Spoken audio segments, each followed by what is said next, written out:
Vamos falar hoje sobre barros nas mãos do oleiro. Se você já leu a Bíblia, você já leu lá o texto, não é, que o profeta vai até a casa do oleiro, um ensinamento de Deus, vai valer a pena para o seu coração e para o meu coração a gente refletir um pouquinho sobre isso. Vamos lá?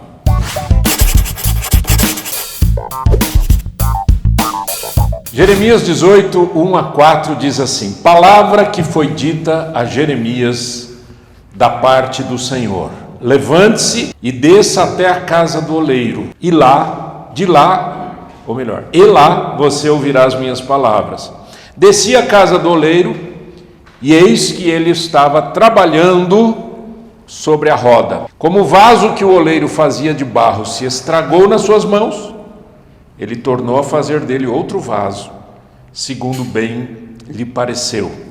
Então a palavra do Senhor veio a mim, dizendo: casa de Israel, será que não posso fazer com vocês como fez esse oleiro? Diz o Senhor: eis que como barro na mão do oleiro, assim são vocês na minha mão, ó casa de Israel. Um texto lindo, um texto, né, que já fala por si só, mas eu quero meditar com você em algumas coisas. Primeiro, uma ilustração de uma fábula. Diz que um homem buscava água com 2 potes nos ombros. E ele fazia isso diariamente. Ele ia buscar água e trazia para algum lugar. Acontece que um dos potes estava rachado. E ele parece que não ligava. E fazia isso, ia, voltava. Um tempo longo se passou. E um dia o pote falou o seguinte. Por isso que é fábula, viu, gente? O pote fala na fábula, né? O pote falou o seguinte: poxa, eu estou frustrado. Porque eu sempre deixo a desejar.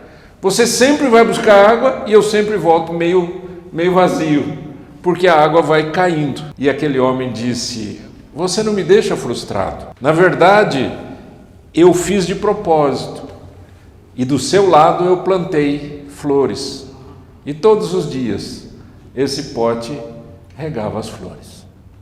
E é por causa disso que eu vejo flores. Uma fábula para mostrar alguma coisa interessante que a gente vai falar hoje. A segunda, Deus não se impressiona com a aparência do vaso, ele se importa com a disposição do vaso. O vaso, né, na metáfora bíblica, somos nós, seres humanos. Deus não se importa com a nossa aparência, ele quer saber se a gente tem disposição, se a gente está preparado para ser abençoado e ser usado por ele. Uma segunda ilustração é essa arte. Eu não sei quantos de vocês já viram isso. É uma arte japonesa chamada kintsugi, deve ser assim que fala. Tem alguém que é japonês aqui que fala japonês? Não, né? Precisamos trazer os amigos japoneses. Onde estão os amigos japoneses? E essa arte, eu não sei se você já viu, é muito interessante. Eles pegam um vaso quebrado, às vezes até eles terminam de quebrar o vaso, para poder unir as partes com laca e ouro, prata, platina, o que eles tiverem. E deixam uma arte completamente incrível, que é o que você está vendo ali. Imagine um vaso, né, que a gente diria, quebrou, joga no lixo. E eles consertam, eles vão filetando aquilo de ouro, deixando lindo, né? E fica uma arte maravilhosa. De novo, a pergunta é: e se o vaso estiver quebrado? Dá para ele ficar melhor? E se a minha vida estiver quebrada? Por feridas emocionais, por fracassos, por pecados, por vícios, por decepções, por crise de identidade, crise de propósito.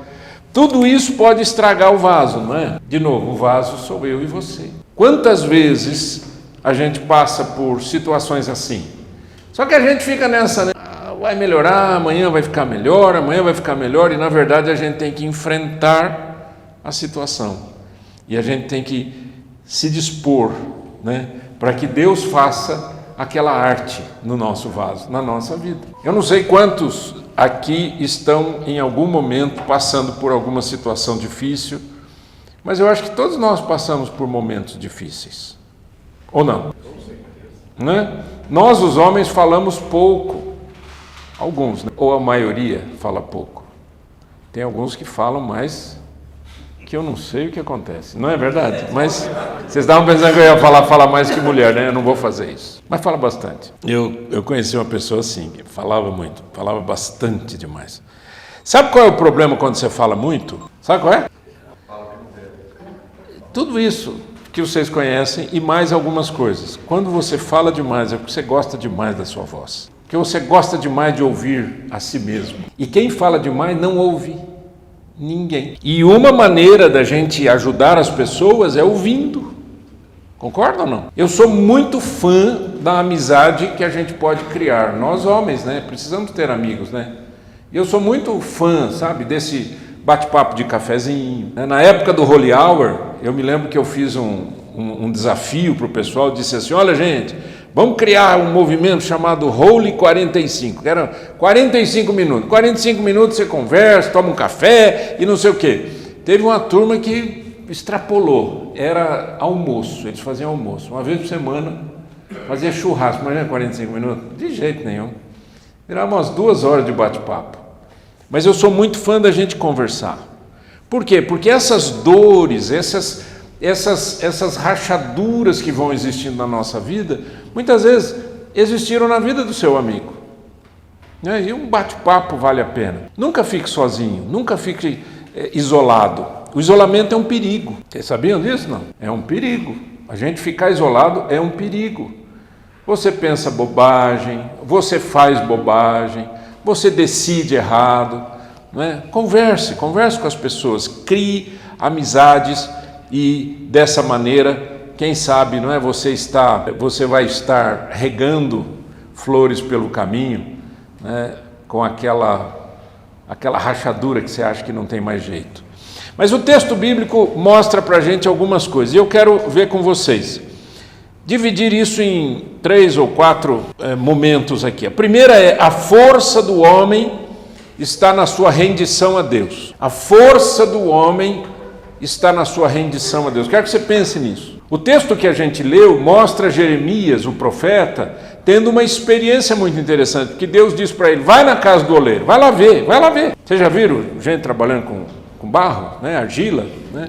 Faz o vaso e tal, e aí o oleiro estava lá trabalhando e quebrou, estragou. E o oleiro não tem dúvida, ele amassa de novo o barro e começa de novo. Ele não fica tentando arrumar, né? Ele vai e faz de novo. E o Senhor diz para Jeremias, vocês são barros na minha mão. Mas Deus não força ninguém a isso. Deus não força a gente, mas Ele mostra o caminho. E o caminho da nossa força, queridos, está em nos rendermos a Deus. Em 2 Coríntios capítulo 12, verso 7 a 10, diz assim, é um texto que fala do apóstolo Paulo, e o apóstolo Paulo estava dizendo o quanto que Deus tinha falado com ele, o quanto que ele teve de revelações de Deus e tudo. Aí ele diz assim, e para que eu não ficasse orgulhoso com a grandeza das revelações, foi-me posto um espinho na carne, mensageiro de Satanás, para me esbofetear, a fim de que eu não me exalte. 3 vezes pedi ao Senhor que afastasse de mim. Ele me disse, a minha graça é o que basta para você, porque o poder se aperfeiçoa na fraqueza. De boa vontade, pois, mais me gloriarei nas fraquezas, para que sobre mim repouse o poder de Cristo. Por isso sinto prazer nas fraquezas, nos insultos, nas privações, nas perseguições, nas angústias, por amor de Cristo. Porque quando sou fraco, então é que sou forte. Esse é o segredo. Quando a gente se rende a Cristo, né, não é que a sua vida fica mais fácil, é que você consegue viver uma vida muito mais cheia de esperança, de fé, de valores, né, e você passa a viver em função desses valores. Pense quantas vezes que talvez na sua vida, na sua jornada, né, e quem tem mais cabelo branco ou não tem cabelo como eu, já viveu bastante, para lembrar de um monte de experiência, né? Momentos em que a gente não levou a sério os valores que a gente acreditava, os valores de Deus na nossa vida. Os momentos em que a gente simplesmente seguiu os desejos humanos. O que é uma traição sexual? O que é um adultério? O que é adultério, gente? Adultério é uma pessoa casada pegar uma outra mulher que não seja a tua esposa, né? É um cara casado que se relaciona com outra mulher, certo? Geralmente isso acontece por quê? É pensado, fala assim, não, Senhor, vou oferecer esse momento para o Senhor. É ou não? O cara chega lá no motel, ajoelha. Claro que não, gente. Isso é igual pisar em casca de banana. É uma lampada, né? Um momento de fraqueza. E esses momentos de fraqueza acontecem por quê? Porque está faltando sedimentar valores no coração. Valores no coração. Um homem de Deus é um homem que diz, poxa, aquela mulher é muito bonita, mas não é minha. Eu vou fugir dessa situação, porque se eu não fugir, eu posso cair. Agora, qual que é a mentalidade humanista, né? A mentalidade que os homens têm? É essa. Que a mulher deu sopa. Né?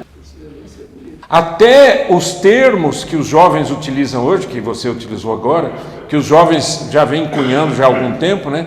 Pegar. Já percebeu? Quando eu ouvi isso pela primeira vez, eu achei tão baixa essa palavra. Gente, eu não sou santinho assim, cheio de frescura, não. É que eu achei baixa a palavra. Pegar dá uma ideia de que o cara foi lá e pegou o que não era seu, né? Parece que roubou, violentou uma situação, sei lá, né? Eu sou da época em que o cara namorava, o cara era atraído, né? Pegou aqui, pegou lá. E esse negócio de ficar, que a moçada faz também, ficar é a maior mentira. Sabe por que é a maior mentira? Porque o ficar não é ficar. O ficar é largar. Por quê? Passa a noite e no dia seguinte cada um vai para um canto. E alguém ficou com alguém? Ficou. Não existe isso. Essa é a mentalidade, gente. É a mentalidade do mundo. E é a mentalidade dos homens, que acham que para ser homem tem que mostrar virilidade. E eu estou mostrando para você que para você ser homem de verdade, você tem que mostrar fraqueza. Quando eu sou fraco, eu sou forte. Quando eu reconheço a minha fraqueza, eu me coloco nas mãos de Deus e digo, Deus, trabalha esse vaso aqui porque ele não está legal. Preciso de ajuda.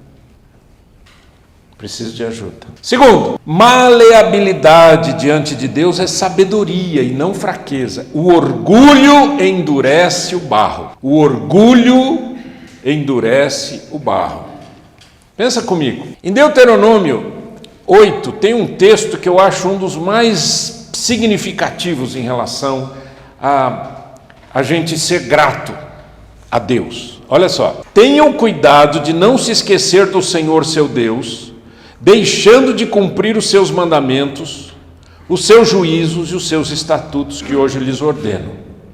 Não aconteça, presta atenção nisso, que depois de terem comido e estarem fartos, depois de haverem edificado boas casas e morado nelas, depois de se multiplicarem o seu gado e os seus rebanhos e aumentar a sua prata e o seu ouro e ser abundante tudo que vocês têm, se eleve o seu coração e vocês se esqueçam do Senhor seu Deus, que os tirou da terra do Egito, da casa da servidão, que os conduziu por aquele grande, terrível deserto de serpentes abrasadoras, de escorpiões e de aridez, onde não havia água, e que fez sair água da rocha para vocês beberem, que no deserto sustentou com maná, que os pais de vocês não conheciam, para humilhar vocês, para pôr vocês à prova, e afinal, lhes fazer o bem. Esse texto eu acho incrível. Eu acho incrível por várias razões. Uma delas é porque isso aqui acontece todo dia. É só o cara botar um dinheirinho no bolso, melhorar um pouquinho a vida, arrumar um pouquinho a sua existência, não preciso mais de Deus. Isso eu ouvi de um homem, muitos anos atrás, não me lembro exatamente que ano foi. Eu fui num congresso no Canadá e o cara que foi me buscar no hotel, ele disse assim, sabe, eu não sei como que é no Brasil, mas aqui no Canadá a prosperidade cresceu muito entre os cristãos. E eu olhava realmente os carros, barco. Quando eu morei depois no Canadá, eu via isso. O cara tem barco na porta da casa dele. Imagina, você tem barco na porta da sua casa. Você pega a sua caminhonetinha pequenininha e leva o barco para o rio, para o mar. Ele disse assim para mim, sabe, o canadense de hoje não precisa mais de Deus.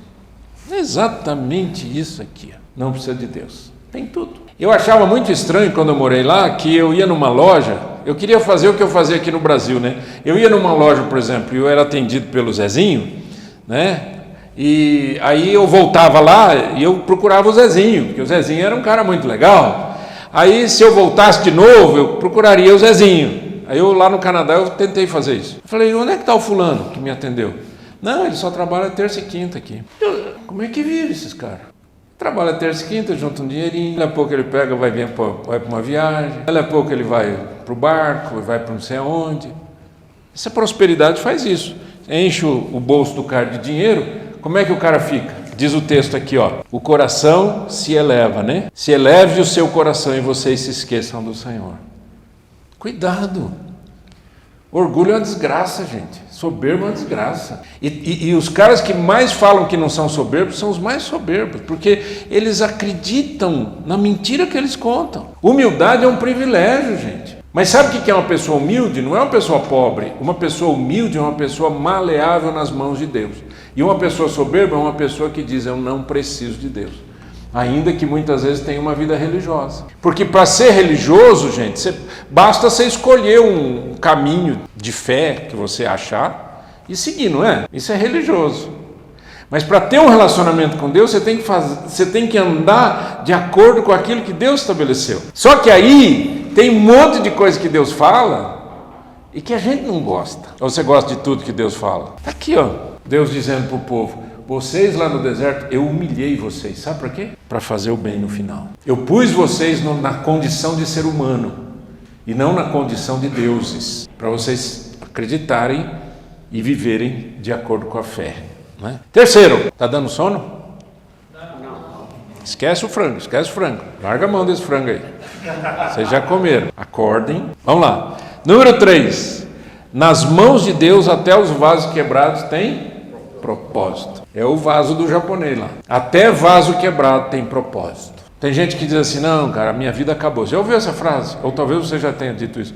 Minha vida acabou. Fiz uma bobagem, ou fiz isso, ou eu não fiz aquilo, ou estraguei a vida de alguém, ou estraguei a vida dos meus filhos, acabei com a vida da minha mulher, sei lá. Deus não passa a mão na nossa cabeça. Deus não passa a mão na nossa cabeça. Deus mostra pra gente quem somos. De verdade. A realidade.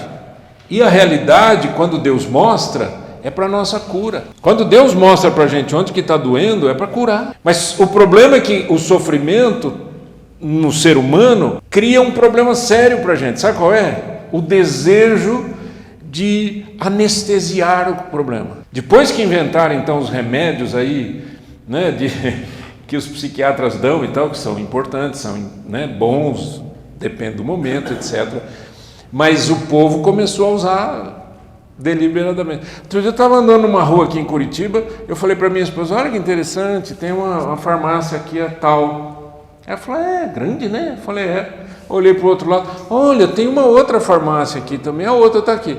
Passei mais um quarteirão, tinha mais 2 ou 3. Por que tem tanta farmácia, hein? Eles vendem arroz lá, não? Não. Feijão? Não vende. Vende hortifruti granjeiro? Não vende. Eles vendem, às vezes, algumas bobagenzinhas lá, um sorvetinho, umas bolachinhas, não sei o quê, mas para você ir comprar remédio. Né? E o remédio, né, nessa área de anestesiar, né, os analgesia,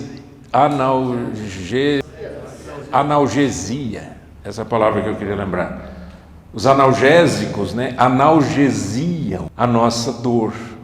Então, por exemplo, tem gente que não toma remédio, mas anestesia-se com álcool. O dia que você assistir um filme, uma novela, uma série, qualquer coisa que não tem alguém bebendo, você não está assistindo. Você está dormindo, você está sonhando, você inventou alguma cena.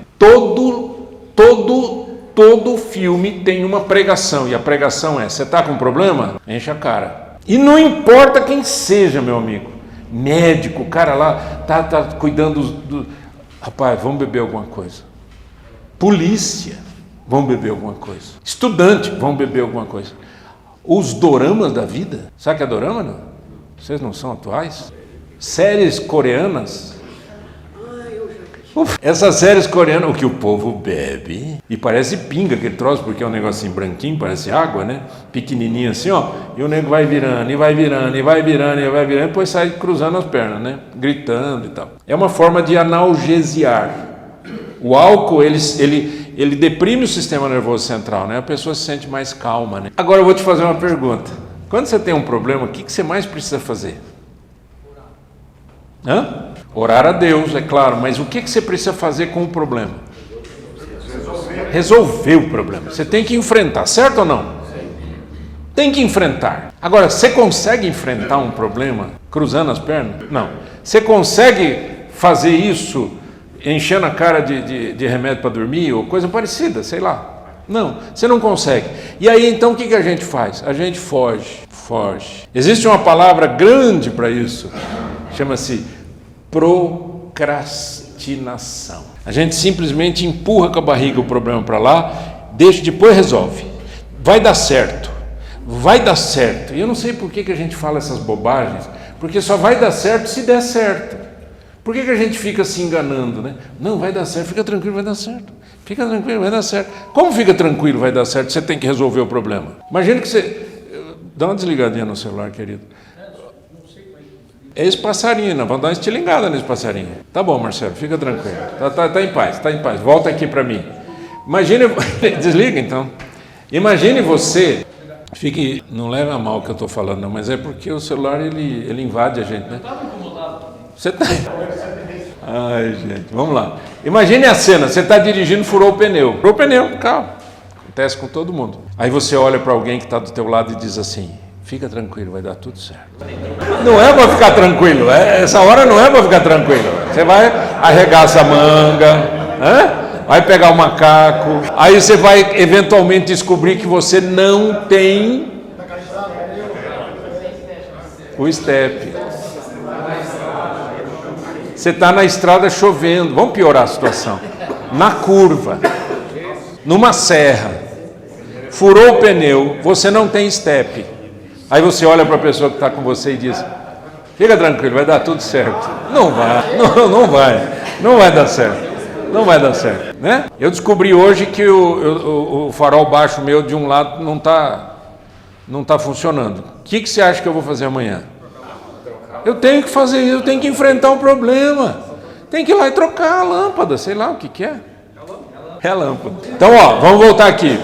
Nas mãos de Deus, até os vasos quebrados têm propósito. Pastor, eu fiz muita bobagem na vida. Peça perdão a Deus, peça perdão às pessoas e siga no propósito de Deus. Deus pode restaurar. Gente, eu creio nisso profundamente, na restauração de Deus. Creio. Mas é que você não sabe o tamanho do meu problema. Eu conheço o tamanho do meu Deus. E o tamanho do meu Deus é maior que o teu problema, elevado a N, se você foi bom de matemática. Certo? Deus é Deus, Ele conserta as coisas. Eu fico triste quando eu ouço alguém dizendo assim, meu casamento acabou. Eu digo, mas por que acabou? Quem que disse acabou? Não, é que não está dando certo. Há quanto tempo não está dando certo? Já faz tempo. E por que você não enfrentou isso? Por que você não enfrentou isso? Por que você não foi humilde, buscou em Deus a sabedoria, buscou ajuda? Por que você não chegou para sua esposa e falou, errei, milhões de vezes. Quero viver uma vida nova. Não acredita porque você não levou a sério. Tudo que você falou, prometeu e não cumpriu. Uma vez uma senhora falou assim para mim, eu não aguento mais, ele é alcoólatra, faz 20 anos que ele é alcoólatra. Eu larguei dele, agora ele vem atrás de mim dizendo, eu não vou mais beber. Ela falou, eu vou acreditar? Eu chamei ele e falei assim, meu amigo, você vai ter que ter paciência. Você não precisa ficar 20 anos sóbrio, mas você vai ter que mostrar com atitude de homem que você não vai beber mais, porque ela não aguenta mais, a não ser que você não queira a sua mulher, agarra a garrafa e vai brincar. Cara, nós estamos precisando de homem nesse mundo, está faltando homem, gente séria, gente que enfrente a situação e gente que diga, não chegou o fim. Sabe quando que chega o fim na nossa vida, gente? Quando a gente está no caixão, aí não tem mais jeito. Mas enquanto você estiver vivo, tem jeito, dá para acertar. Mas isso vai me custar muito. Claro, depende da ofensa. O tamanho da dívida é grande. Você vai ter que se virar. vai ter que pagar essa conta. Mas Deus pode transformar a sua vida de caco em vaso com propósito. 2 Coríntios 4:7, quer ler comigo? Temos, porém, este tesouro em vasos de barro, para que se veja que a excelência do poder provém de Deus e não de nós. Olha que lindo isso, gente. O vaso é de barro, mas Deus é excelente, Deus é poderoso. Você está fraquinho, você cansou, você apanhou, você, sei lá, tomou decisões que não deveriam, etc. Tudo tem conserto, menos a morte. Vamos consertar, gente. Não deixe as coisas aumentarem, crescerem. É igual dívida, né? Você tem uma dívida, faz outra dívida para pagar essa dívida. Aí faz outra dívida para pagar a segunda dívida. Depois faz outra dívida para pagar a terceira dívida. Acaba, né? Aí não tem mais jeito. Não faça isso com a sua vida. Não crie mais problemas. E a primeira coisa que a gente precisa aprender, gente, para a gente viver uma vida bonita, é viver a verdade e falar a verdade. Viver a verdade e falar a verdade. Não minta para você e nem minta para ninguém. Tem um ditado popular, não está na Bíblia, mas tem um ditado popular que diz que a mentira tem perna curta, né? E tem mesmo. Porque a pessoa que mente, ela tem que inventar uma outra mentira para sustentar a mentira. E depois ela tem que inventar uma outra mentira, igual dívida. Tem que inventar outra mentira aqui, outra mentira e outra mentira. Meu, a coisa mais linda do mundo é ser verdadeiro, é falar a verdade. Falar a verdade. A verdade é libertadora. Aliás, Jesus disse isso, né? Conhecereis a verdade, que é Ele, e a verdade vos libertará. É uma bênção falar a verdade. Eu já contei para vocês aqui, ou para quem não ouviu, eu vou contar de novo. Eu morava no Canadá e o pai de uma amiga nossa estava bem doentinho e foi para o hospital. Eu não sabia o nível de enfermidade dele, mas era uma enfermidade terminal. E nós chegamos lá no hospital, eu estava ali conversando com ela, ele já estava mais para lá do que para cá, e eu estava conversando com ela, eu, minha esposa, o marido dela, etc. E a gente conversando aqui, daqui a pouco chega o médico. A hora que chega o médico, né, a gente dá aquela afastada, né? Deixa o médico lá. Aí o médico chegou, seu Frank, está na hora do senhor se encontrar com o seu Criador. O médico falou. Eu estava ali no canto, eu nunca tinha ouvido isso de um médico. Nunca na minha vida eu tinha ouvido alguém falar isso. Está na hora de você se encontrar com o seu Criador. Não, ali a verdade liberta. 2 dias depois ele faleceu, ele já estava morrendo. Mas o médico não chegou lá. Eu tinha um amigo, que ele falou, pastor, eu tive um probleminha, fui para o hospital e os caras me fizeram um monte de exame e tal, e descobriram que eu tenho um tumor em tal lugar. Mas eles falaram que vão operar e dá tudo certo. Eu falei, que bom. Aí fui visitá-lo no hospital. Ele, e aí, como é que foi a cirurgia? Não, falaram que está tudo certo, está tudo bem, não sei o quê. Aí eu fui de novo. Aí ele saiu do hospital. Aí eu fui na casa dele. Ele falou, não, as coisas estão andando bem e tal. Aí depois fiquei sabendo que ele tinha voltado para o hospital. Cheguei lá no hospital. E aí, meu amigo, o que está acontecendo? Não, pastor, os médicos falaram que está tudo bem. A hora que eu olhei na cama assim, ele deitado, eu olhei e falei, e essa barriga? A barriga dele estava desse tamanho. Não, o médico falou que isso passa. Passa, né? Passa o quê que passa? Não passa nada, né? Aí um dia eu fui lá e ele estava em coma. E eu tinha uma viagem para fazer. Indo para o aeroporto, eu recebi a ligação que ele tinha falecido. Por que não falaram a verdade para ele? O cara tem que se preparar, concorda ou não? O cara tem que se preparar. Filho, senta aqui. Olha, tem dívida aqui, tem isso, tem seguro, não tem seguro. Emprestei um dinheiro lá para o fulano de tal, vai lá e cobra ele antes que ele... Sei lá, qualquer coisa assim, resolva a sua vida. Deus fez isso. Lembra com o rei? Diz, acerta a sua vida, porque você vai morrer. Acerta a sua casa, acerte as coisas, você vai morrer. Ele clamou, pediu misericórdia. O profeta chegou lá e falou assim, Deus resolveu te dar mais 15 anos de vida.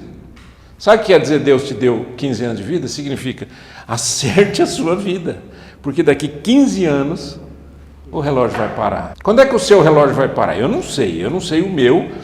Uma coisa eu sei, se eu não andar certinho, eu não vivo a excelência do poder de Deus. Eu vivo só no barro. Você gosta de andar no barro? Você gosta de atolar as pernas no barro? Você gosta de sujar a sua roupa no barro? Deixa Deus trabalhar na sua vida. Que barro, que vaso você quer ser? Que tipo de vaso você quer ser? Vamos ficar em pé, queridos? Vamos orar? Sabe, gente, eu sou adepto de muita, como é que eu diria isso? De uma vida transparente. Eu sou adepto de falar a verdade, andar na verdade, não mentir nem para mim, nem para ninguém. Para Deus muito menos, porque não adianta mentir para Deus, porque Ele sabe da verdade. Mas eu não minto para ninguém, odeio a mentira, na minha vida ou na vida de alguém, ou de que alguém venha mentir para mim. Por que eu estou dizendo isso? Porque eu quero ser um vaso que Deus use. Esquece o fato de eu ser pastor há 40 e tantos anos, esquece isso.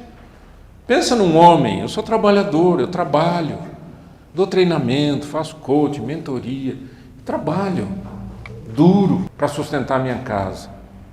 Esquece o pastorado. Esquece no sentido de que você não tem que pensar que, isso ele está falando porque ele é pastor. Não, isso ele está falando porque é homem cristão. É isso que eu quero que você ouça. Eu sou um homem cristão. Eu vivo na verdade, eu não vou mentir. E eu não vou mentir para mim. Sabe, gente, procrastinar é mentir para si mesmo. Jogar para amanhã, jogar para amanhã, jogar para amanhã. Depois a gente vê, depois a gente resolve. É isso que mulher não suporta nos homens. Virou até piadinha. A mulher chega para o marido e diz assim, você não troca a lâmpada? Ele diz, depois. Passou uma semana, está no escuro. Depois. Isso é coisa de homem. A mulher vai lá e resolve, não é assim? Então resolva, mas não é para trocar a lâmpada que eu estou falando. É trocar as peças que faltam dentro do seu coração. Para você ser um homem de Deus, que leve Deus a sério. Fuja da superficialidade, das bobagens desse mundo. Tem muita bobagem. Dentro e fora das igrejas, tem muita bobagem acontecendo. Fuja disso e ouça Deus na sua palavra. A Bíblia é a palavra de Deus, ela tem o melhor para nós. Pai, em nome de Jesus, obrigado por esses homens que estão aqui, obrigado porque nós podemos ser vasos nas tuas mãos. O Senhor quer, eu nem pergunto se o Senhor quer, o Senhor quer, é isso que o Senhor quer fazer. O Senhor quer que esse barro seja maleável, seja trabalhado pela tua bondade e tua graça, pela verdade e pela justiça do teu coração. Ajuda-nos, ó Deus, a sermos homens de verdade. Em nome de Jesus, amém. Amém. E amém.